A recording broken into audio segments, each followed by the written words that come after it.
Selamat datang di Beetle Channel, semoga kita bahagia. Jangan lupa subscribe, like, komen dan share agar channel ini semakin berkembang. Terima kasih. Novel Gunho Ghost Story. Bab 12. Kamu juga, nak, bukankah kamu harus bekerja keras akhir-akhir ini? Hei, Sukho, senang bertemu denganmu, kawan. Semua tanda toko itu terlihat sangat rumit. Bahasa Korea adalah yang terbaik. Sejong, Raja Agung melakukan pekerjaan yang sangat hebat dalam menciptakan sistem penulisan kita. Hah, apakah ini mobilmu, kawan? Ini Audi. Anda adalah orang sukses sekarang. Di mana sopirmu? Aku sedang mengemudi. Kamu yang mengendarai. Anda bisa melakukannya dengan SIM Korea Anda. Saya mendapatkan SIM saya di sini. Anda ingin melihatnya? Gunho menunjukkan kepada Jong Suk dan Sukho SIM Cina miliknya. Wow, Anda memiliki SIM Cina. Gunho mengantar mereka berkeliling kota Shanghai. Ini adalah jalan utama di Shanghai, Jalan Nanjing. Itu adalah Waitan, area tepi laut. Wah, Shanghai sangat indah. Ini memang kota internasional. Jong Suk dan Sukho sibuk melihat-lihat kota. Mereka mengunjungi Dongfang Mingsu dan Taman Yuyuan di Pudong. Mereka melihat sungai Huangpu dan berfoto di Waitan. Kamu belum lapar? Mari makan. Kami akan memiliki makanan tradisional China karena Anda berada di China.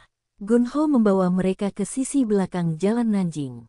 Ada sebuah restoran Cina yang besar. Itu tampak mewah dan mewah. Wah, ini sangat besar. Itu harus lebih besar dari 300 pyong. Dan ruang besar ini dipenuhi orang-orang. Staf restoran di Kipau membawa buku menu ke pesta Gunho. Gunho memesan dalam bahasa Cina. Bahasa Cinanya tidak lancar, tetapi ketika Jong Suk dan Sukho mendengarnya berbicara dalam bahasa Cina, dia terdengar seperti orang Cina asli. Wah, Bang, Anda terdengar seperti orang Cina asli. Sukho tampaknya juga terkejut. Kapan kamu belajar bahasa Cina? Kamu terdengar fasih. Tidak, saya sama sekali tidak fasih berbahasa Mandarin.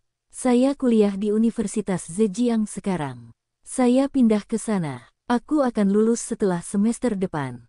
Betulkah? Mereka berdua tercengang. Bagaimana kamu bisa menjalankan restoran Korea dan kuliah di waktu yang bersamaan? Ya, aku berhasil entah bagaimana. Restoran tidak memerlukan kehadiran saya terus-menerus karena saya dapat mempekerjakan banyak staf yang bekerja di restoran saya. Saya hanya perlu menghitung uang di penghujung hari. Berapa banyak pekerja yang Anda miliki di restoran Anda? Aku punya 8 orang. 8. Restorannya pasti cukup besar. Tidak terlalu. Biaya tenaga kerja di sini lebih rendah dari Korea sehingga saya bisa mempekerjakan lebih banyak orang. Setelah matahari terbenam, mereka tiba di kota Hangzhou. Ini juga kota besar. Populasi seluruh kota adalah 7.500 dan 1.700 orang darinya tinggal di wilayah kota utama. Betulkah? Saya kira kota ini lebih besar dari kota Daegu di Korea. Mereka tiba di Hotel Mando, dan Gunho menunjukkan kepada mereka restoran Koreanya di dalam gedung. Wah, rapi dan bagus. Jadi Anda adalah presiden restoran ini, ya. Seorang pekerja pabrik membuat kesuksesannya. Sukho tertawa saat mendengar apa yang dikatakan Jong Suk. Sukho kemudian melihat sekeliling. Mengingat ukuran restoran ini, sewanya pasti tinggi. Berapa penghasilanmu per hari? Ini bervariasi. Jika saya menerima banyak turis, saya bisa menghasilkan banyak. Jika tidak, saya menghasilkan 3.000 hingga 4.000 yuan di hari biasa. Berapa dalam won Korea? Ini sekitar 500.000 won. Kamu bilang biaya tenaga kerja rendah di sini. Berapa yang kamu bayar? Kamu bisa mempekerjakan 8 orang dengan jumlah uang yang sama dengan yang kamu bayarkan untuk 2 pekerja wanita di Korea. Aku mengerti, Sukho sepertinya iri. Bagaimana barmu di jalan Gyeongridan? Apakah berjalan dengan baik? Ya, itu baik-baik saja. Aku bisa mencari nafkah dengan itu. Sama di sini. Sulit untuk menjalankan bisnis Anda sendiri baik di Korea maupun di Cina. Kami hanya menghasilkan uang untuk kerja kami sendiri. Gunho kembali ke apartemennya di Hobanwawon bersama Jong Suk dan Sukho. Begitu Gunho menyalakan lampu, mereka bisa melihat ruang tamu. Wow, ini luas. Itu harus setidaknya 40 pyong besar. Jong Suk dan Sukho terkesan. Ini sebenarnya 36 pyong. Mengapa kamu membutuhkan apartemen sebesar ini untuk dirimu sendiri? Bro, apakah kamu tinggal dengan seseorang? Seperti wanita Cina. Haha, tidak kakak. Kamu, cabul. Wow, kamu memang berhasil dalam hidupmu. Saya masih ingat Anda ketika Anda bekerja di Pocheon dan Yangju dengan hidung meler. Aku mengingatnya seperti baru kemarin. Kamu mengatakan itu lagi. Tidak, aku serius. Anda adalah orang yang sukses, bro. Anda menjalankan restoran besar dan bersih, tinggal di apartemen besar yang tampak seperti kastil, dan Anda mengendarai Audi. Siapa yang tidak bilang kamu sukses? Gunho hanya tertawa. Tapi yang sebenarnya ingin dia katakan adalah, ini semua gelembung. Tak satu pun dari mereka adalah milikku. Saya menyewa apartemen dan Audi. Saya tidak menghasilkan cukup uang untuk hidup dengan restoran itu. Harapan saya adalah duduk di pasar real estate Cina. Apakah kamu mengerti itu, nak? Gunho membongkar tas belanjaannya di atas meja. Ada bir, makanan ringan kering, buah-buahan, dan daging sapi kering, del. Ketiga pria itu minum sepanjang malam sambil berbicara, dan mereka tidak menyadari berapa jam berlalu saat mereka menikmati kebersamaan satu sama lain. Gunho, Jongsuk dan Sukho bangun terlambat pada jam 9 pagi keesokan harinya, setelah semalaman minum-minum dan banyak mengobrol. Aku sakit kepala. Ini dia. Minumlah airnya. Setelah meminum air tersebut, Jongsuk merasa lebih baik. Pergilah mandi. Ada 2 kamar mandi. Pilih salah satu di antaranya dan mandi. Menyenangkan tinggal di apartemen besar. Ayo sarapan di restoranku. Tapi kamu harus tahu bahwa di China tidak ada yang namanya sup penghilang rasa sakit. Tidak ada sup darah sapi, sup penghilang rasa sakit yangpyeong, atau sup penghilang rasa sakit iga babi di sini. Lalu apa yang akan kita makan? Kami punya sup tauge di restoran saya. Kami bisa menyantapnya dengan nasi. Tidak selezat yang di Korea, tapi tidak apa-apa untuk disantap. Ketiga pria itu menyikat gigi dan mandi sebelum keluar dari apartemen. Ada kolam renang di komunitas apartemen ini. Benar, di sini siang hari panas sekali. Jadi beberapa komunitas apartemen menyediakan kolam renang untuk penghuninya. Wow, itu bagus. Jongsuk dan Sukho mengambil gambar kolam renang. Ayo sarapan dulu, nanti kita mampir ke beberapa tempat wisata termasuk Danau Barat. Bagaimana dengan restoranmu? Bukankah kamu harus bekerja? Tidak apa-apa. Staf tahu apa yang mereka lakukan. Kami tidak ingin mengganggu bisnis atau kehidupanmu di sini, kawan. Tidak apa-apa. Jangan khawatir. Setelah sarapan di restoran Gunho, ketiga pria itu pergi ke Danau Barat, kuil Lingin dan perkebunan teh hijau. Keesokan harinya, mereka mengunjungi pasar sutra dan pasar malam, menyaksikan pertunjukan tradisional Tiongkok dan lain-lain. Mereka menghabiskan 3 hari 4 malam bersenang-senang dengan mengunjungi tempat-tempat wisata dan menjelajahi budaya Tiongkok. Dan kemudian tiba waktunya kembali ke Korea untuk Jongsuk dan Sukho. Maaf, Gunho. Kurasa kami menyita terlalu banyak waktu darimu. Jangan katakan itu. Tidak, kawan. Kamu menghabiskan terlalu banyak waktu dan uang untuk kami. Aku juga minta maaf. Hei, jangan berpikir seperti itu. Dulu kamu memberiku banyak minuman. Kami membawakan telur polok dan rumput laut kering untukmu. Terima kasih teman-teman. Ini sangat berharga bagiku. Karena kalian membawakanku sesuatu yang berharga, aku akan memberikan kalian sesuatu sebagai balasannya. Gunho menyerahkan tas kepada mereka masing-masing. Apa ini? Ini teh tradisional Tiongkok, dan ini minuman keras tradisional, masing-masing satu. Minuman keras tradisional Cina. Wah. Terima kasih mas. Terima kasih, Gunho. Jongsuk dan Sukho sepertinya sangat berterima kasih atas hadiah Gunho.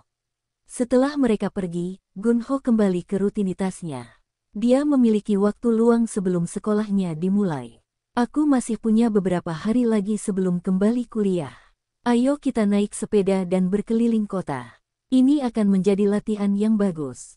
Karena Gunho sekarang bisa berbahasa Mandarin, dia sering berbicara dengan orang-orang di jalan. Bagaimana harimu? Apakah kamu menjual banyak hari ini? Berapa sewa yang kamu bayar untuk tokomu? Aku menjalankan restoran di sana. Tidak terlalu bagus hari ini. Di mana kamu membeli tahunya? Enak sekali. Gunho juga menyukai jajanan pinggir jalan, tapi dia harus memilihnya dengan bijak. Beberapa di antaranya sangat bagus, sementara beberapa lainnya sangat buruk bagi Gunho, yang jelek baunya tidak enak dan terkadang dia ingin membuangnya saja. Ketika tingkat kefasihan bahasa Mandarin Gunho meningkat, dia mengikuti tes HSK lagi di Shanghai. Level 6 mungkin melebihi kapasitasnya saat ini. Dia melewati level 5 kali ini. Level 6 masih sulit bagiku. Ya, tapi aku berhasil melewati level 5. Bahasa Mandarinku sudah membaik. Mari kita naik ke level 6 saat aku lulus dari universitas. Gunho tidak lupa mengawasi pasar real estate. Saya datang ke Tiongkok untuk mencari uang. Belajar bahasa Mandarin dan kuliah hanyalah produk sampingan. Mari kita tanyakan tentang harga kondominium Huaganghwawon saya saat ini. Gunho bertanya pada Dingming di konter. Ding Shaoji, Mes. Dingming, maukah Anda menelepon kantor makelar ini untuk saya dan menanyakan berapa harga pembelian kondominium Huaganghwawon? Yang berukuran 198 meter persegi. Kondominium Huaganghwawon. Itu kondominium termahal di kota Hangzhou. Aku tahu. Seseorang bertanya padaku tentang ini. Dingming menelepon kantor makelar barang tak bergerak. Mereka mengatakan mereka tidak memiliki kondominium Huaganghwawon yang tersedia di pasar saat ini, tapi harganya setidaknya 3.200.000 yuan. 3,2 juta yuan. Saya membayar 2,6 juta yuan untuk itu 2 tahun lalu. Lalu harganya naik 600.000 yuan. Gunho bisa merasakan suhu tubuhnya meningkat. Saya mungkin tidak mendapatkan jackpot, tetapi saya pasti menghasilkan banyak uang dari investasi ini. Sejak saya membeli 2 di antaranya, saya menghasilkan total 1,2 juta yuan, selama saya bisa menjualnya dengan harga penuh. Gunho mulai menghitung dengan kalkulator elektronik. 1,2 juta yuan sama dengan 144 juta won. Saya akan membiarkan mereka duduk di sana selama 1 tahun lagi. Gunho tersenyum puas. Saat Dingming melihat Gunho tersenyum, dia bertanya padanya karena penasaran, "Gejong, kenapa kamu tersenyum? Ada kabar baik?" Tidak apa-apa. Haha. Hari-hari musim panas terus berlanjut. Gunho pergi ke bank untuk menyetor. Begitu banyak orang di bank ini juga. Cuacanya terlalu panas dan sangat mengganggu. Bank itu penuh dengan orang-orang. Tidak hanya orang-orang yang mempunyai urusan dengan bank tersebut, tetapi juga orang-orang yang hanya membutuhkan tempat untuk tetap tenang. Tampaknya banyak orang kota berada di sana. Gunho menarik nomornya, duduk di kursi, dan menunggu nomornya dipanggil. Masih panas meski AC terus menyala. Mungkin hari ini suhunya lebih dari 40 derajat Celcius. Hari ini sebenarnya suhunya 39 derajat. Saya pernah mendengar pengumuman pemerintah dari TV sebelumnya. Seorang pria berusia 50-an berbicara dengan Gunho. 39 derajat seharusnya tidak sepanas ini. Saya pikir pemerintah berbohong dan mengumumkan suhunya 39 derajat karena pekerja pabrik tidak seharusnya bekerja dalam cuaca yang sangat panas dengan suhu di atas 40 derajat. Mereka berhak mendapatkan hari libur, dan pemerintah tidak mau memberi mereka hari libur. Lubang. Ngomong-ngomong, apakah kamu dari Beijing? Kamu memiliki aksen Beijing. Gunho memiliki aksen Tionghoa yang berbeda dari penduduk setempat di sini. Mungkin karena dia belajar bahasa Mandarin standar. Tidak, tapi saya dulu tinggal di Beijing. Oh, benarkah?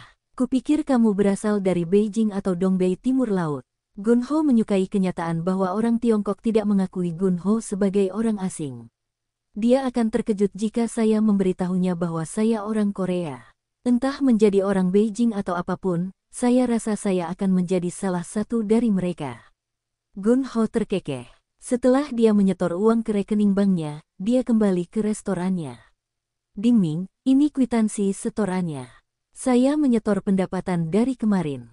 Oh baiklah, Dingming, aku akan kembali lagi nanti. Gejong, bisakah kita makan es krim hari ini? Tentu, juga di masa depan. Jika pemerintah mengumumkan suhunya melebihi 40 derajat, belikan es krim untuk kita semua. Oke, saya mengerti. Dingming memberinya senyuman lebar. Gejong keluar dari restoran. Saya tidak pernah menggunakan kolam renang sejak saya datang ke Tiongkok meskipun ada kolam renang di komunitas apartemen saya. Gunho kembali ke apartemennya dan mengganti pakaiannya menjadi celana pendek dan pergi ke kolam renang dengan sandal jepit. Wah, banyak anak kecil di sini. Sekolahnya belum dimulai. Kolam renang itu ramai dikunjungi anak-anak SD dan SMP. Kolam renang ini masih kalah ramai dibandingkan yang ada di Korea karena hanya warga yang boleh menggunakannya di sini. Gunho bersenang-senang berenang. Di area kolam renang yang lebih dalam, ia bisa menikmati berenang tanpa anak-anak. Ya ampun, ini enak sekali. Ini surga. Gunho sejenak berpikir bahwa mungkin dia ingin tinggal di sini selamanya. Nah, aku harus kembali ke Korea. Aku harus menikah. Kurasa aku tidak bisa menikah di sini kecuali aku menemukan wanita Tionghoa untuk dinikahi. Sambil memikirkan banyak hal, Gunho mencoba segala macam gaya renang yang dia tahu caranya, gaya katak, anjing, dan gaya tubuh mati. Setelah selesai berenang hari itu, dia mandi. Banyak siswa sekolah dasar juga berada di fasilitas kamar mandi. Ayo kita mandi sebentar di sini dan pulang. Aku bisa mandi penuh di rumah. Ketika Gunho keluar dari fasilitas pancuran sambil memegang tas vinil hitam dengan pakaian renang basah di dalamnya, dia melihat seorang pria berjalan keluar dari fasilitas pancuran yang sama. Dia memegang tas vinil hitam seperti Gunho, dan dia mengenakan celana pendek dan sandal jepit, seperti Gunho. Pria itu tersentak saat melihat Gunho. Gunho pun tersentak saat melihat pria itu. Pria itu bertanya lebih dulu. Apakah kamu kebetulan kuliah di Universitas Zhejiang? Dengan melihatnya lebih dekat, Gunho bisa langsung mengenalinya. Dia adalah profesor baru di universitas tersebut, yang memiliki gelar Ph.D. dari Yale, dan namanya adalah Jin Wang. Oh, kamu adalah profesor baru. Apakah kamu tinggal di apartemen ini? Ya, benar. Aku tinggal di gedung nomor 6. Apakah kamu juga tinggal di sini? Ya, gedung saya nomor 2. Senang sekali melihatmu di sini. Sungguh menakjubkan kamu bisa mengenaliku karena ada banyak sekali mahasiswa di universitas ini. Kamu sebenarnya menonjol di antara para siswa. Jadi aku mengingatmu. Apakah itu karena aku murid yang lebih tua? Itulah salah satu alasannya. Selain itu, kamu mempunyai nama yang unik. Namamu sepertinya bukan nama Cina, jadi aku bertanya-tanya dan mengetahui bahwa kamu adalah pelajar internasional. Apakah itu baju renangmu? Di dalam tas, kamu memegangnya. Oh, ini bukan baju renang. Ini sebenarnya kok dan sprite. Aku datang ke sini hanya untuk melihat orang berenang. Oh, benarkah? Sejak kita bertemu di sini, apakah kamu ingin minum bir? Ada sebuah restoran di depan pintu masuk utama komunitas kita. Aku ingin minum bir setelah berenang. Haha, kenapa tidak? Restoran itu rapi dan luas, itu cocok dengan apartemen mewah Gunho. Semua staf di sana mengenakan seragam. Gunho memesan udang goreng, terong goreng, dan sedikit daging babi goreng, itu keterlaluan. Mari kita berhenti di situ. Tidak apa-apa, aku memperlakukanmu sebagai mahasiswa profesornya. Menurutku usia kita hampir sama. Ngomong-ngomong, kamu berbicara bahasa Mandarin dengan sangat baik. Sudah berapa lama kamu berada di sini di Tiongkok? Sudah hampir 2 tahun. Apakah seorang pelajar mampu membeli makanan mahal seperti yang kamu pesan? Mengingat kamu tinggal di apartemen Hoban Wawon, orang tuamu pasti kaya. Mereka tidak kaya. Sewa apartemen ini mahal. Saya tidak mampu tinggal di sini sendirian dengan gaji saya dari Universitas Zhejiang. Untungnya, istri saya juga seorang profesor di Universitas Zhejiang. Begitulah cara kami mampu untuk tinggal di sini. Saya mencari nafkah untuk diri saya sendiri dan membayar sewa di sini. Hah, kamu seorang pelajar jadi, kamu punya pekerjaan. Saya menjalankan restoran Korea di Mando Hotel. Letaknya di Jalan Haebang. Gunho memberinya kartu namanya yang bertuliskan CEO Mando Food Co. Ltd. Wow, Anda adalah CEO Mando Food Co. Ltd. Sebenarnya, saya telah bekerja keras dalam menjalankan restoran dan belajar di universitas. Saya harap Anda dapat mempertimbangkan hal ini dan bermurah hati saat menentukan nilai saya. Haha, wow, kamu luar biasa. Kamu menjalankan bisnismu sambil belajar di universitas. Bir dan makanan yang dipesan Gunho sebelumnya keluar. Wah, minum bir setelah berenang rasanya enak sekali. Tenggorokanku terasa kasar, sepertinya aku butuh bir. Rasanya enak sekali. Bir Singtao Cina adalah yang terbaik. Mereka bergantian menuangkan bir ke gelas masing-masing, dan mereka menjadi sedikit mabuk. Kapan Anda kembali ke Tiongkok dari AS? Sudah setahun. Saya mulai mengajar di Universitas Zhejiang semester lalu. Sebenarnya ini adalah kampung halaman saya. Tidakkah kamu dibayar lebih baik di Universitas Yale? Semakin banyak uang yang Anda hasilkan di AS, semakin besar pula biaya hidup Anda. Saya adalah seorang profesor di Universitas Yale, namun tidak mudah bagi profesor asing untuk diangkat kembali setelah kontrak mereka habis. Keputusanku, seorang profesor dari Universitas Zhejiang yang merupakan seniorku menghubungiku dan meyakinkanku untuk datang dan mengajar di Universitas Zhejiang. Selain itu, istriku juga merindukan kampung halamannya. Jadi, inilah kami di kota asalku. Aku rasa aku sudah membuat keputusan itu, keputusan yang tepat untuk kembali ke sini. Saya merasa jauh lebih baik dan santai. Saya sebenarnya menyukai ceramah Anda. Sungguh menginspirasi, sungguh. Aku hanya tertarik pada teori, dan aku tidak tahu banyak tentang sisi praktisnya. Jadi, aku senang bergaul dengan orang sepertimu, Gejong, yang sudah lama berkecimpung dalam bisnis ini. Kartu namaku menyebutkan bahwa aku adalah CEO sebuah perusahaan, namun aku hanya menjalankan sebuah restoran kecil. Aku bukanlah ahli dalam bisnis seperti yang kamu harapkan. Tidak, menurutku kamu hebat. Kamu menjalankan bisnismu sendiri dan juga belajar di universitas secara bersamaan. Aku mengagumimu. Mari kita berteman. Lagi pula kita seumuran. Berapa umurmu? Apa tanda zodiak Cinamu? Profesor Jin Wang memberikan kartu namanya kepada Gun Ho. Gun Ho mengetahui bahwa orang Tionghoa selalu menanyakan tanda zodiak Tionghoa seseorang setiap kali mereka menanyakan usia seseorang. Ketika Gun Ho memberitahunya tanda zodiak Cinanya, profesor itu melompat berdiri dan menempelkan gelasnya ke gelas Gun Ho. Oh, kita seumuran, kawan. Oh, benarkah? Senang bertemu denganmu, teman. Hari itu, mereka minum sampai hampir pingsan. Gun Ho harus menggendong Profesor Wang di punggungnya dan membawanya ke rumahnya. Gun Ho tidak pernah melewatkan kelas Profesor Wang sejak dia berteman baik dengannya.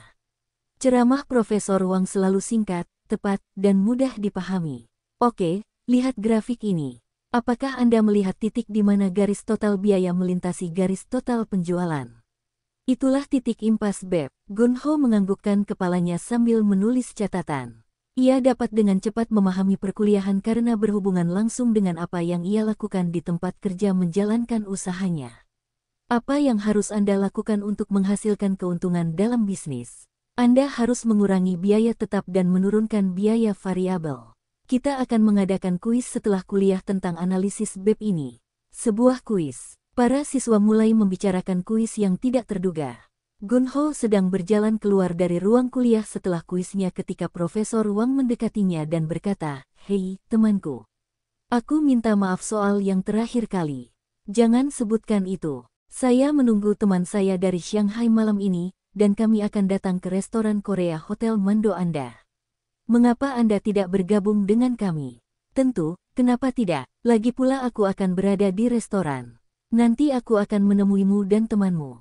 Ketika Gun Ho kembali ke restorannya setelah kelas selesai, sekelompok siswa internasional Jepang datang untuk makan malam. Gun Ho membantu staf aula dalam melayani mereka. Dia sedang mengatur kursi ketika Ding Ming mendatanginya dan berkata, "Gejong, ada seseorang di sini untukmu." Dia bilang dia temanmu. Gun Ho menoleh ke pintu masuk restoran. Profesor Wang dan seorang pria berjaket berdiri di pintu masuk. Pria itu langsing, "Oh, kamu datang. Ayo duduk, Gejong. Ini temanku dari Shanghai. Senang bertemu denganmu." Gun Ho menyerahkan kartu namanya kepada pria itu. Pria itu melihat kartu nama itu sambil mengangkat kacamatanya.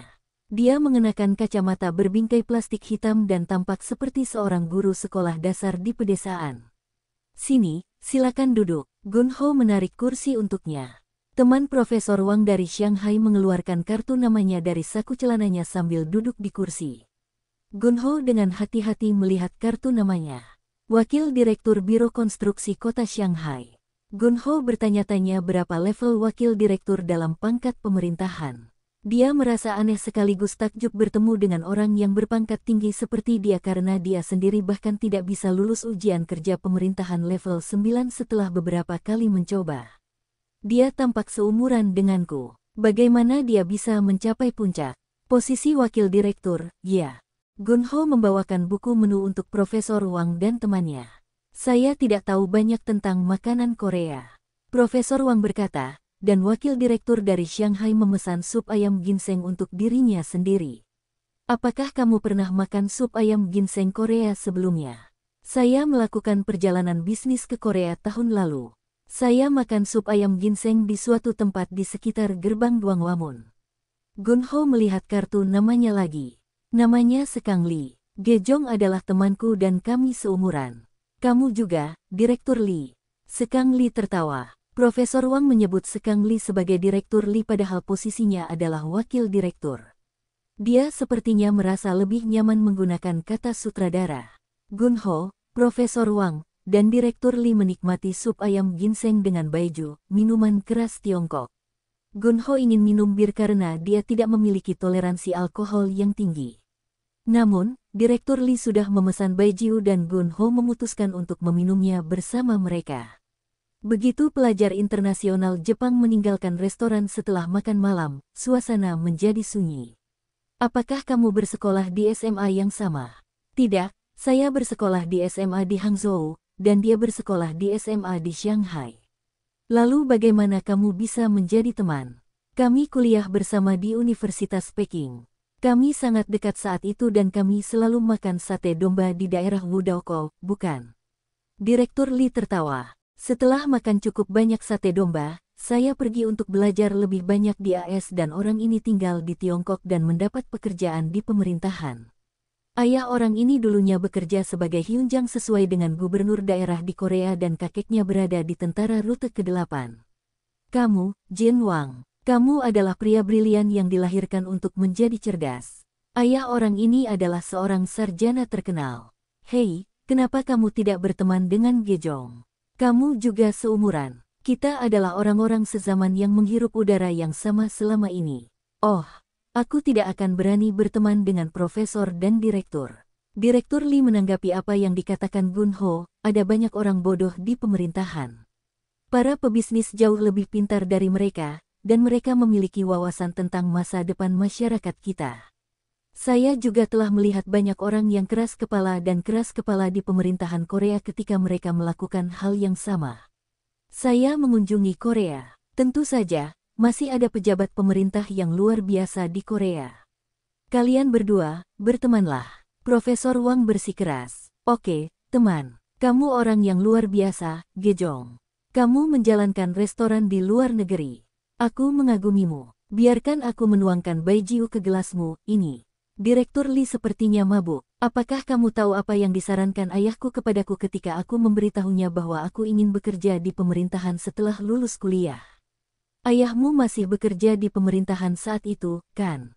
Dia menyuruh saya bekerja di sebuah pabrik, sehingga saya bisa memahami secara mendalam orang-orang Tiongkok dan kehidupan nyata mereka. Jadi saya bekerja di sebuah pabrik di kota Suzhou selama 2 tahun. Itu adalah pabrik baja karbon Canai Panas. Inilah bekas luka saya, diperoleh dari kehidupan pabrikku di sana. Direktur Lee menyingsingkan lengan bajunya untuk menunjukkan bekas luka bakar di lengannya, ada beberapa. Hei, teman Koreaku, kamu belum pernah bekerja di pabrik sebelumnya, kan? Kamu tidak tahu, aku pernah bekerja di pabrik plastik di Hwasong, Pocheon, dan Yangju di Korea. Lihat lenganku, aku juga punya banyak bekas luka bakar. Gunho menunjukkan tangan telanjangnya setelah menyingsingkan lengan bajunya. Profesor Wang dan Direktur Lee tampak tercengang melihat bekas luka di lengan Gunho. Yah, kita pasti berteman. Kita perlu minum lebih banyak. Ayo kita minum 1 botol lagi. Ketiga pria itu minum lagi seperti sedang makan makanan yang sangat enak. Mae Hyang membawakan lebih banyak makanan ringan untuk mereka dan tertawa. Minuman kerasnya pasti sangat enak. Mereka bergantian menuangkan baijiu ke gelas masing-masing. Profesor Wang berkata kepada Gunho setelah meneguk gelas baijiu, kamu, teman Koreaku. Tahukah kamu siapa Direktur Lee? Kamu mabuk, kawan. Dia manusia, kan? Dia ada di sini, kawan. Dia mungkin terlihat seperti guru sekolah dasar di pedesaan, tapi dia adalah pemimpin Liga Pemuda Komunis Tiongkok. Selain itu, ketika dia bekerja di pabrik baja karbon di kota Suzhou, dia menonjol sebagai pendebat yang hebat dengan pengetahuan dan keyakinannya pada sosialisme. Saat itu dia adalah pemimpin serikat buruh. Itu adalah masa lalu yang indah. Ayo kita minum sekali lagi. Aku mentraktirmu hari ini. Gejong mentraktirku terakhir kali, kata Profesor Wang. Hari itu, Gunho tidak pernah menyangka bahwa kedua orang ini, Profesor Wang dan Direktur Sekang Li, akan sangat membantu ketika dia akan memiliki bisnis skala besar di Tiongkok di masa depan. Gunho akhirnya lulus dari Universitas Zhejiang. Hore, aku akhirnya lulus kuliah 4 tahun. Seseorang tidak bisa dihormati di Korea tanpa ijazah perguruan tinggi 4 tahun. Dia tidak bisa mendapatkan pekerjaan yang layak dan juga sangat sulit untuk menikah. Gunho selalu bertanya-tanya kualitas apa yang dimiliki seseorang yang lulus dari perguruan tinggi di luar negeri dan seberapa kaya keluarga mereka untuk menghidupi mereka. Sekarang, dia sendiri lulus dari sebuah perguruan tinggi di luar negeri. Dia memiliki perasaan campur aduk. Tidak ada yang datang ke upacara wisuda Gunho karena dia tidak memberitahu siapapun, bahkan staf restoran. Profesor Wang adalah satu-satunya yang datang dan memberi selamat padanya. Hai temanku, selamat. Mengapa kamu tidak tinggal di Universitas Zhejiang untuk belajar lebih banyak dan mendapatkan gelar mbah? Kamu seorang pengusaha. Menurutku kamu harus mendapatkan gelar mbah. Tidak, aku sangat lelah. Aku akan memikirkannya nanti. Gunho tidak datang ke Tiongkok untuk mendapatkan gelar akademis. Dia harus menghasilkan uang di Tiongkok. Ia kini memiliki waktu luang dalam kesehariannya karena tidak perlu bersekolah lagi. Mari kita dapatkan HSK level 6. Gunho sudah lulus HSK level 5, jadi dia hanya perlu melanjutkan studinya sedikit lebih jauh untuk mencapai level 6. Saya rasa sekarang saya bisa mendengar dan memahami bahasa Mandarin dengan lebih baik. Saya yakin cara terbaik untuk belajar bahasa asing adalah dengan tinggal di negara tersebut agar bisa mengenal bahasa tersebut setiap hari.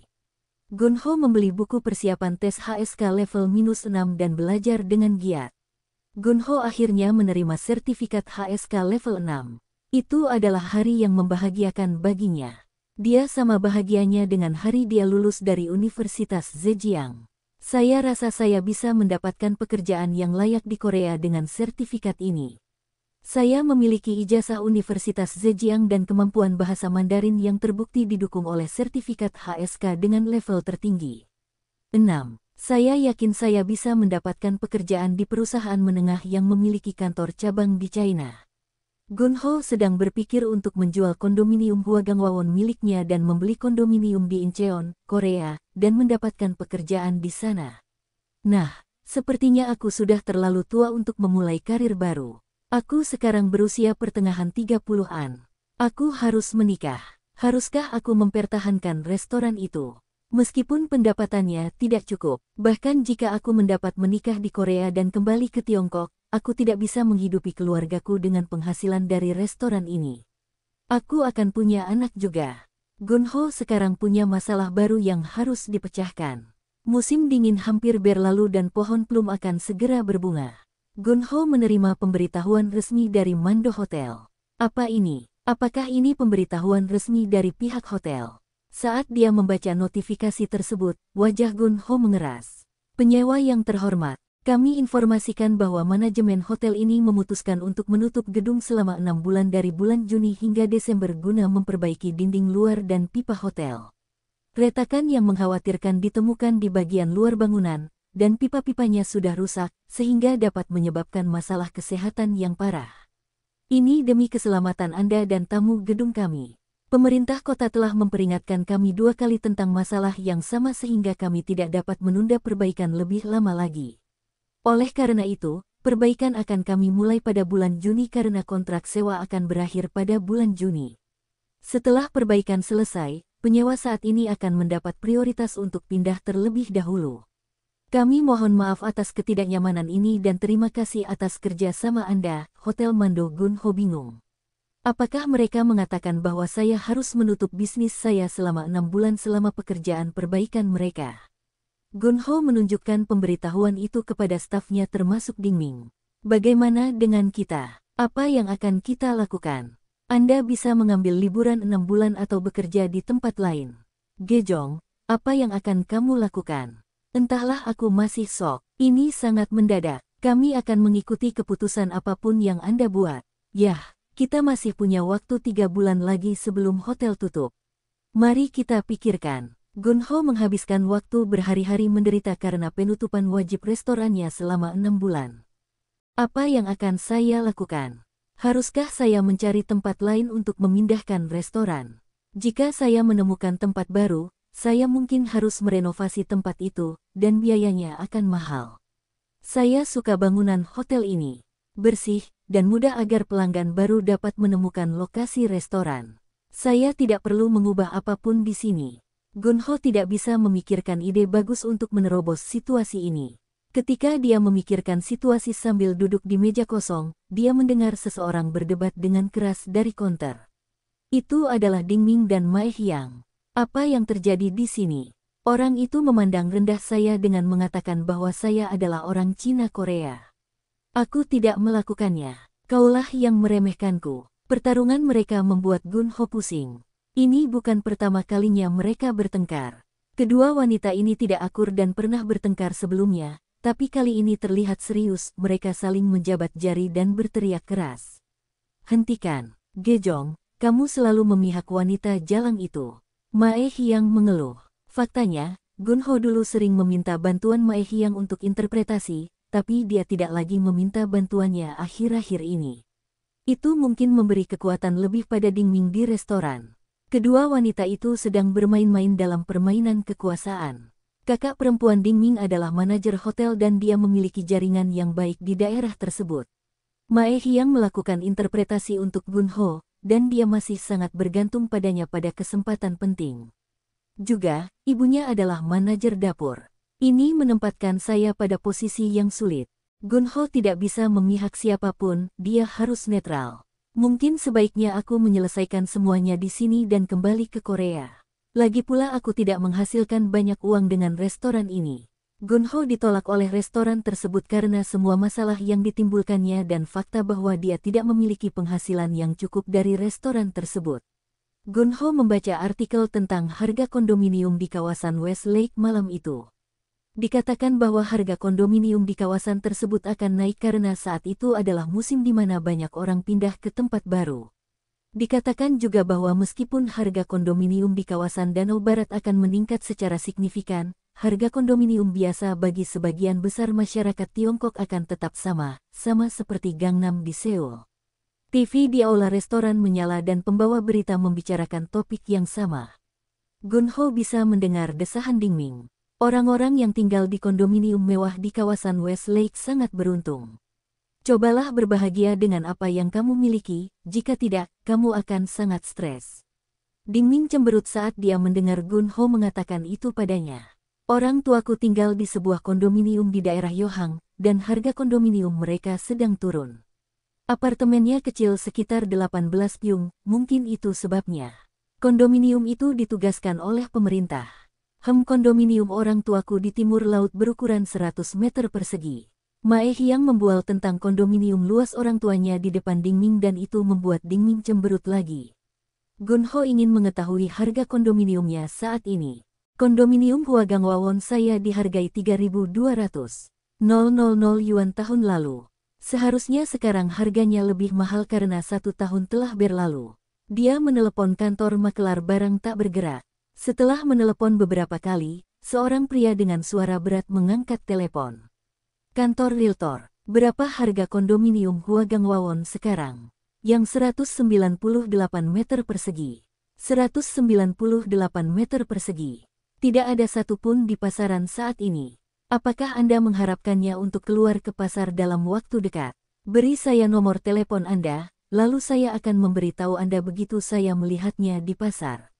Harganya 3.600.000 yuan pada musim gugur yang lalu, dan sekarang harganya sedikit lebih mahal dari itu. Banyak orang mencari kondominium di daerah itu karena ini musim pindahan. Gunho berkata oke dan menutup telepon tanpa memberikan nomor teleponnya kepada makelar barang tak bergerak. Wow, investasi real estate tidak boleh gagal. Katanya 3.600.000 yuan. Saya kira harganya naik sama dengan tingkat pertumbuhan ekonomi di Tiongkok. Gunho memutuskan untuk menjual kondominiumnya dan menutup restoran setelah masa sewa habis. Hujan musim semi sedang gerimis. Gunho sedang melihat keluar jendela di aula restoran ketika Mai Hyang datang untuk berbicara dengannya. Gejong, aku memutuskan untuk berhenti. Kenapa sekarang? Kita masih punya waktu 1 bulan lagi sampai penutupan. Aku tidak tahan lagi dengan Dingming, dan ibuku serta aku memutuskan untuk kembali ke kota kami di timur laut. Apakah kamu sudah berbicara dengan ibumu? Bersambung, terima kasih telah menyaksikan dan mendukung channel ini.